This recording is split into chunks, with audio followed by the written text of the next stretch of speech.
This is the Everyday AI Show, the everyday podcast where we simplify AI and bring its power to your fingertips. Listen daily for practical advice to boost your career, business, and everyday life. Will the rest of the world force the United States to slow down AI development? I'm not sure, but that's one of the things that we're going to be talking about today on Everyday AI. This is your daily podcast, live stream, and newsletter, bringing you the latest news, tools, trends, and everything AI. So everyday people like you and me can keep up with it and actually use what's going on to help us in our lives and careers. Not as always, but as often, we have our guest host, Brandon. Brandon, what's going on? How you doing? I'm doing well. How you doing? Hopefully everyone's having a good day, and hopefully you have as nice as weather as we're having in Chicago today. The Chicago weather, it's like you have to really fight through the winters, and I think you get rewarded. You get rewarded with 4 months of just absolute beautiful weather. So we got that this weekend. So if you are joining us live, please leave us a comment. Kind of build this episode as Ask Us Anything. So we haven't had one of these in a while. So I want to make sure that if you are tuning in live, you can get answers to your questions. Brandon and I and a couple others on our team are spending a lot of time every single month to keep up with all these newest developments and what's going on in the world of AI. And we want to help you. So this is ultimately what this is about. So if you have any questions, comments about anything going on, please leave us a comment. So let's get going. So we're going to run down some of the newest developments in AI news and just what's going on. So kind of what we led the show with today, Brandon. This should be interesting to see. So G7. So that's just kind of the world leaders from some of the biggest countries. United States, Canada, other European Union. So they met in Hiroshima, Japan, Friday and over the weekend. And one of the biggest things that they were talking about was AI. I think the rest of the world, whether it's for better or worse, is pushing for AI regulation a little harder than we are in the US, and a little bit more on that later, why maybe I think that's happening. But one of the biggest things that they talked about at this kind of G7 summit in Hiroshima is, making AI more trustworthy and talking about, are there, regulations that kind of G7 world leaders can agree to? Brandon, what do you think this means, if anything?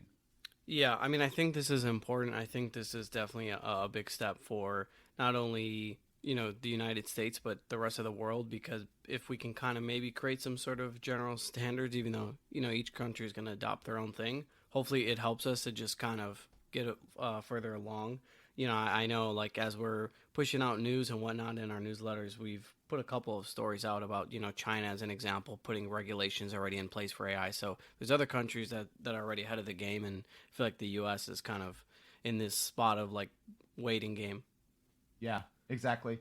PJ, thank you for your comment. So PJ is asking, what tools are available to check that your AI generated content is accepted by Google and not plagiarism?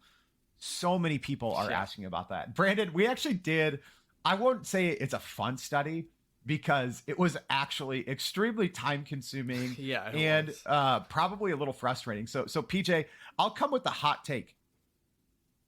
It doesn't exist. Because there's no way to consistently tell if content is AI generated. So there's 3 or 4 kind of big name companies that say they offer the service to detect if your content is generated by AI. So by ChatGPT or by Jasper, Copy AI. So all of these different platforms, and a lot of these platforms also, as a quote unquote feature or benefit, say, hey, this isn't, it won't be plagiarized. So there's 2 different things, right? So plagiarism is obviously when you're lifting content verbatim that already exists on the internet, right? So there's 2 different steps. So are there tools that can help make sure that your AI content is not plagiarized? 100%. And that's accurate. But where the line starts to blend is, now they're saying, hey, there's AI content detectors. And Brandon, I'd say at least with our with our testing, not a chance. Yeah, I mean, there are, they do work, but they're not consistent. So, there are a few that can like let you know if it feels that the content is written by AI. But from our testing, and maybe that's something that we can talk about, in the future, put out some of those examples. I do think that there's not one that's going to exactly give you the right answer all the time. Yeah. So, So I mean, PJ, yeah. yeah, that's a great question. So for plagiarism alone, yes, there are those tools, and those work very well, because obviously they're checking against exact copies of what whatever system may be producing to see if that already exists. So on the plagiarism side, I think it's fairly accurate. So you either have to use a service. So I don't believe ChatGPT has this built in. I'd have to check the plugins section, because new plugins are being released at all times. But I don't think ChatGPT has this built in. Other services do. But fantastic question. So getting back to sorry about that. So getting back to some of these other things that are going on. So we talked about the rest of the world pushing for regulation, and the U.S. not really being on the forefront. So obviously we talked on the show last week, OpenAI CEO Sam Altman testified before Congress. I think at least in the United States, I don't see any major regulation happening soon. Emphasis on major. And here's one of the reasons why. There was a report that just came out this morning, actually, from Reuters, just looking at the stock market, and the S&P 500, one of the major indexes in the U.S., showed just up about 10% this year, so 9% specifically. So, but what they looked at is if you take away the AI and tech stocks, the S&P 500 is down 1%. So if you want to know, at least in my kind of hot take opinion, why is the U.S., seemingly dragging its feet on AI regulation? It's like, there's the answer. At least that's what I think, Brandon. Yeah, no, I mean, it does make sense, and I don't know, I could see like this background fear maybe forming of like, is AI going to dictate basically everything for the U.S., which is probably what's going to happen. And so I feel like if you don't have a good handle on how you're going to regulate it, how it's going to come into play for various reasons, I could see why you'd be hesitant, especially with the power that it's already driving for multiple industries, in terms of like funding. Just like it's the number one thing that everybody wants to kind of get into. So it makes sense.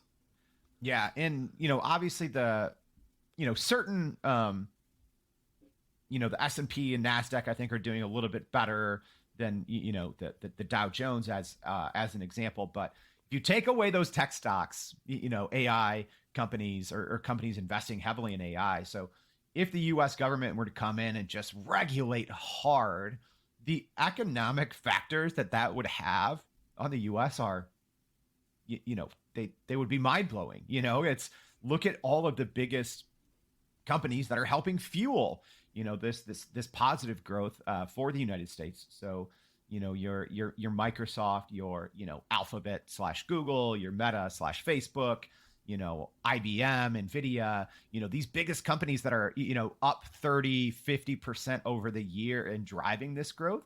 If you come down too hard on AI regulation, it will really start to cut off this growth at the knees.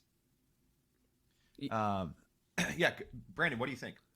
Yeah, I mean, I agree. I mean, that's every major company is getting in the game right now, and so it's like taking away the future of these companies basically. And so I think that would be interesting, because like if you take away AI, like what else are we working on in terms of future like tech advancements? Like I don't know. Like I'm sure there's something out there, but this is really the wave right now. Yeah. So speaking of tech advancements, let's go to our next our next story. So this is also pretty new. I actually had to search quite a bit to find this. So Google released a new kind of text to audio or text to music and text to speech platform just this morning called Soundstorm.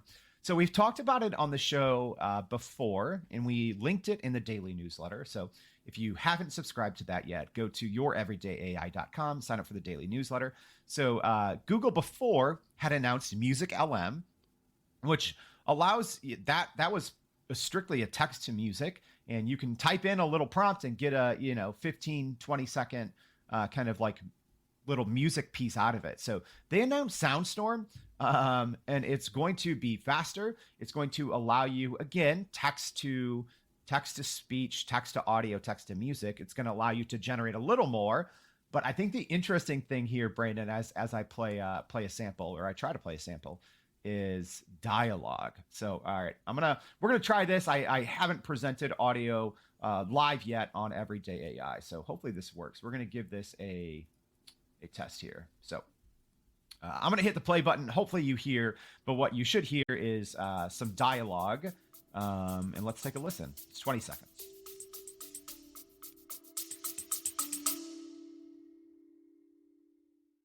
Are you still running in circles trying to figure out how to actually grow your business with AI? Maybe your company has been tinkering with large language models for a year or more, but can't really get traction to find ROI on Gen AI. Hey, this is Jordan Wilson, host of this very podcast.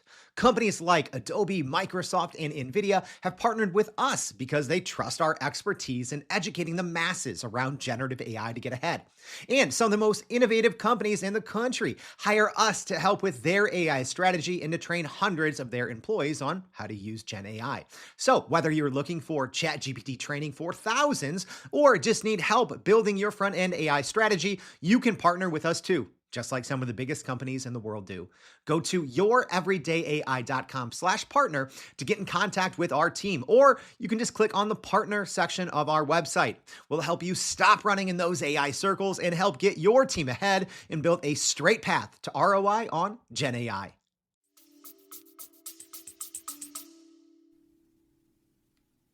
Did you hear about Google's paper on Soundstorm? No, I must have missed it. What's it about? Well, it's a parallel decoder for efficient audio generation. So it can even be used to generate dialogues.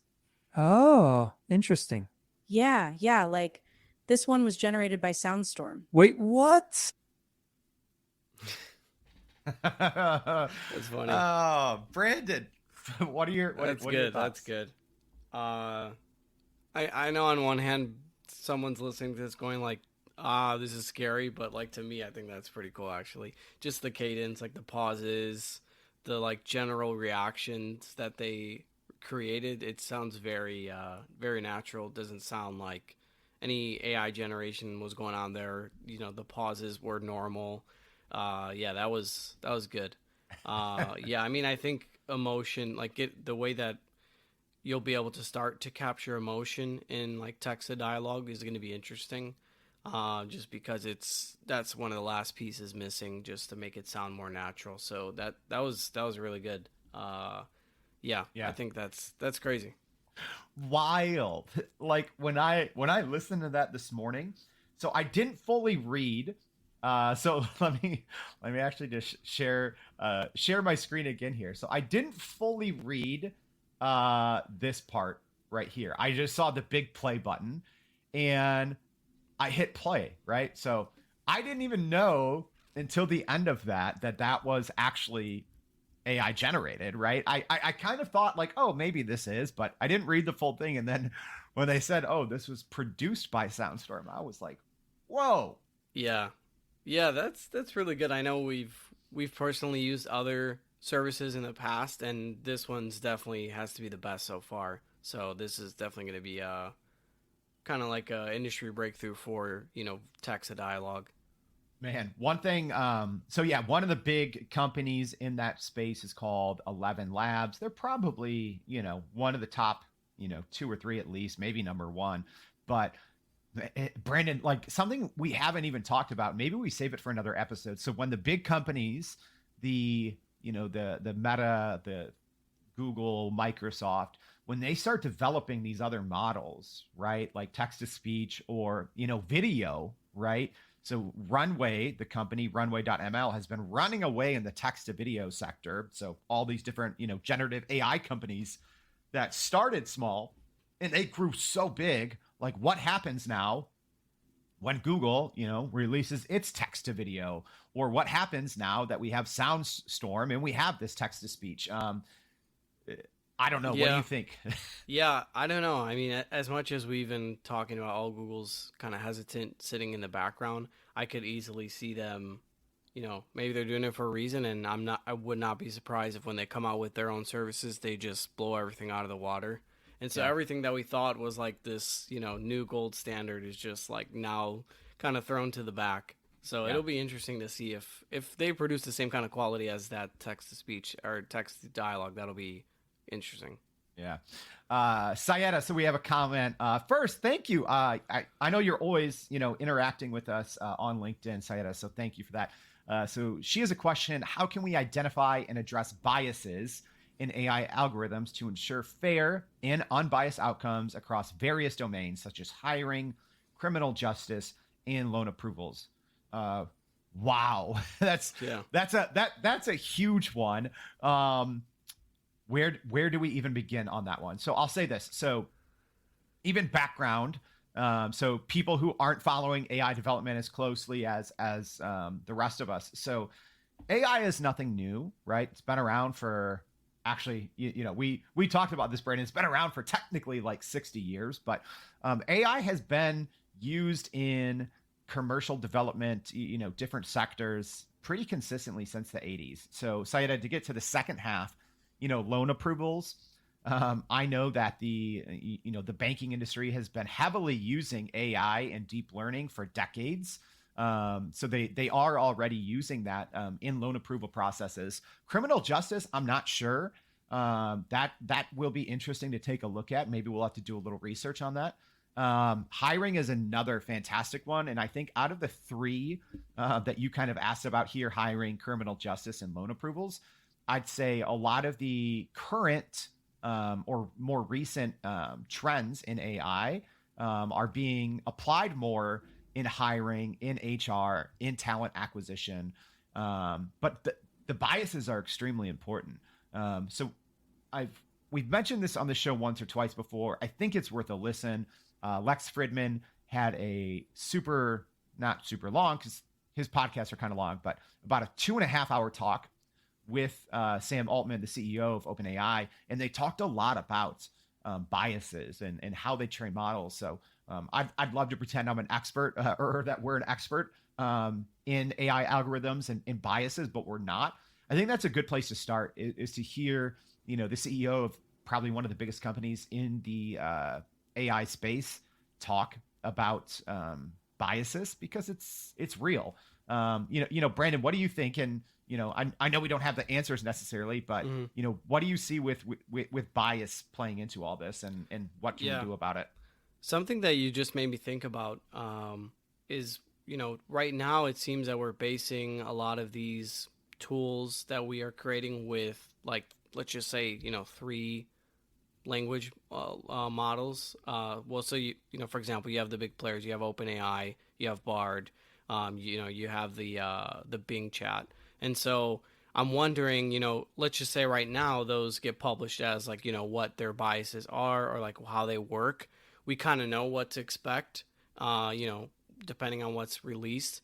But then, what happens down the line if, do we get so advanced to where every company is just able to create their own like language model at a certain point? Or is that part of maybe what the US needs to figure out is like, okay, we're only going to base it off of like these 4 major companies. And by doing so, to get back to the question, maybe we're able to understand what biases or what's in place to understand how these are working for being used for hiring process, for loan approvals, criminal justice, if we get to a point where we're using AI for those things. So it'll be interesting to see, like, are we just talking about those major companies, or is everyone going to have their own kind of customized AI in the future? Yeah, for sure. And just a reminder, if you are tuning in live, this is kind of the Ask Us Anything session of Everyday AI. So if you are listening on the podcast, make sure to check out the live stream once. So taking your questions, and Sayeda, another Fantastic question. Wow, for Monday morning, you're making us work for it, but I love it. So Sayeda has another question. So what are the potential socioeconomic impacts of AI on employment, income distribution, and economic inequality, and how can we mitigate any negative consequences? Wow. Another fantastic question. And again, I will reference that same interview, but I'll take something out that Sam Altman actually said. I'm not saying this is one of the reasons why we really started everyday AI, but it definitely played into it. So, when I first listened to that interview, one little nugget that people I don't think picked up on in that 2.5 hour interview is Sam Altman said, there will be economic shock. And I think that specifically, he was probably referencing the US, but I do think that there will be some of this going on throughout the world. But, even real quickly with my background, I've spent thousands of hours creating content, doing photo editing, video, audio. So, I've been doing, some sort of this marketing and communications professionally for 20 years. And AI is better than all of me at all of it, right? So what does that mean on employment? Sayeda, I always say follow the money. So, these same companies in the US that are driving our economic growth, what's happening? They're laying off thousands of people. Okay, number one. Number two, they're investing tens of billions with a B.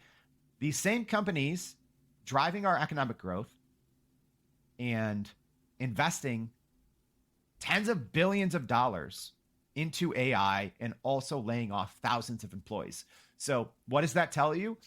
I think there is going to be some kind of economic shock. What that means, I'm not sure. I don't want to be the AI doomsday guy saying AI is going to take every jobs or every single job. But I do believe, and this isn't just my background, being able to see all of this, especially generative AI and what it can do. But I mean, so many companies, big companies now, are laying off thousands of people, and they are open enough to say this is because of AI. Brandon, I mean, I know there's a lot to unpack there, but what are your thoughts on Saida's question?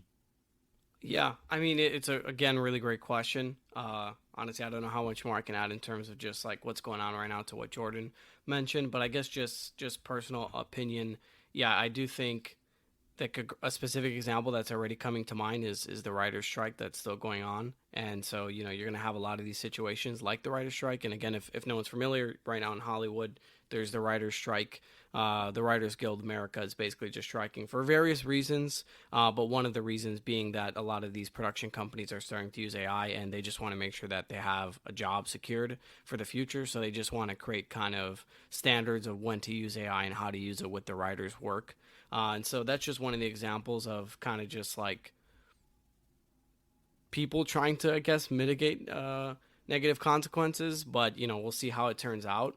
And so I really think this question is great, but I feel like there's so many kind of variables up in the air to kind of know exactly how we'd be able to maybe avoid those negative consequences right now. Yeah, it's definitely going to be, I'd say, a roller coaster of emotions for a lot of people, if I'm being honest, because some sectors and industries are going to be faster because it makes more sense. Brandon's example was a great example. The Writers Guild, if people are training, large language models to write scripts, to write TV scripts, to write movie scripts, storyboarding is another big piece that goes into, just that industry, the Writers Guild, the strike, all of that. And there's so many of these tools now that can be leveraged in those environments, kind of in the Hollywood scene, movies, TV, all of that. But I do think other sectors are going to start to get hit. And it's the big companies, right? Like I always say, if you want to know what's happening, follow the money. Money's getting poured into AI. And those same companies that are pouring money into AI are laying off thousands of people and attributing it to AI. So yeah, it's going to be interesting. But that's one of the reasons why we started the show, because we want everyone listening, we want you to really be able to keep up with everything that's going on and actually use it. You know, the newsletter is such a fantastic resource, right? I do think hopefully the show here or the podcast, you know, will help keep you informed, but the newsletter is actually where, you know, we share those practical next steps to say, hey, you know, we shared about this, or we had a guest on about this. Now, if you want to do something about it, here's how. I know we're a little over. We have one more news piece to wrap up, but if you have any other questions, please drop them. So this last one, Brandon, it's a little weird, but it's like, all right, it's kind of cool, but also very weird. So there's a story in Business Insider that we'll link in the newsletter saying, essentially, they're saying China's using AI to raise the dead. Give people, you know, a last shot to say goodbye to their loved ones. So there's a lot of, you know, smaller companies out there in China that are specifically, you know, marketing themselves as, hey, we're going to take your loved one. We're going to use all this, you know, a loved one that's passed, and we're going to use all this technology and to help you after the fact, kind of bring them back to life so you can have conversations with them, so you can get them to see, you know, still talk to them. So there's different applications, you know, whether it's text, audio, kind of crazy because, you know, obviously you can do this now and, you know, replicate your voice with different AI technology, but that's if you're training it, right? Like a live person training it. Brandon, what's your initial thoughts on this? Is like creepy or cool? I don't know. I think it's both. I feel like this just comes down to personal preference. I could see a lot of people benefiting from this, you know, just for whatever reason. I know a lot of people that, you know, end up in situations where, you know, they wish they said something or they wish, you know, something went differently. So I think it gives people opportunity for closure. But at the same time, I could see other people being very, like, disturbed by it. So I'm in between. I think it's cool and a little creepy at the same time. Yeah. I don't know how to feel about this one. And again, this goes into, you know, just with everything generative AI and how fast it's being developed. And in the US, the lack of, at least right now, regulation is misinformation as well, right? So I see this as, you know, when someone passes away, when a famous person passes, you know, there's always, you know, rumors swirling on the internet and all these different things. I see this, especially when someone famous, you know, comes out and, you know, passes, or maybe they don't, you know, using this technology, you know, especially when someone's voice is so readily out there, available on the internet, TV interviews, movies, whatever. You know, I can see people using this technology for misinformation and creating, if someone has passed, creating something in their voice and saying, oh, I'm not actually dead. I'm doing this, this, and this. And, you know, there's already schemes, right? There's already schemes that people are using this technology to say, oh, you know, this is your grandson. I'm stuck in a different, you know, it's like all those email scams, right, that have been around for decades. People are using kind of this voice cloning for those reasons. So I don't know. That's true. Yeah, I was thinking about that as you started giving that. That is a good example. Like, you know, how can people use this probably negatively? So that'd be interesting. Yeah. And Sayeda, that kind of goes to answer your last question. I think we'll actually maybe create an episode on this in the future about human rights in AI. So without, because that one would take a very long time to dip into. So we'll have to get to that. But I do think, Sayeda, that with human rights specifically, that requires a deep dive, because there's so many implications, you know, and especially like with that piece right there with China and being able to clone people's voices, being able to clone them as people, right? Like you can generate your own like digital avatar. If you're watching us, I promise this is actually me and Brandon in real life, but we could clone, you know, our likeness to speak for us, to have video, to present for us. So the human rights piece, I definitely want to tackle a little bit more. Tristan, what's up? How you doing? So Tristan, you know, commenting on that story out of China, is just saying, I think it's a great way to have loved ones who've passed on, but still be able to read books. Oh gosh, such a cool that's idea. a good idea. You know, and then saying, yeah, of course there's going to be bad actors, but yeah, I do think that's a great idea. And they have those, some, toy companies, will have something if you have, someone in your life who's passing, where they can kind of record their voice on, a stuffed animal or a children's book, right? So that's been, I guess, I hate to call it a market for products, but that's been out there. But I do think so many people, pass unexpectedly or don't take advantage of that while the person is still living. So Tristan, I do think that's a good point, that will be great kind of after the fact for so many people that, had someone pass on years ago, or they never did, do those kind of like voice recordings. Brandon, I do think that what Tristan brings up is a pretty good use case. I agree. I like that a lot. I think that would be an awesome idea.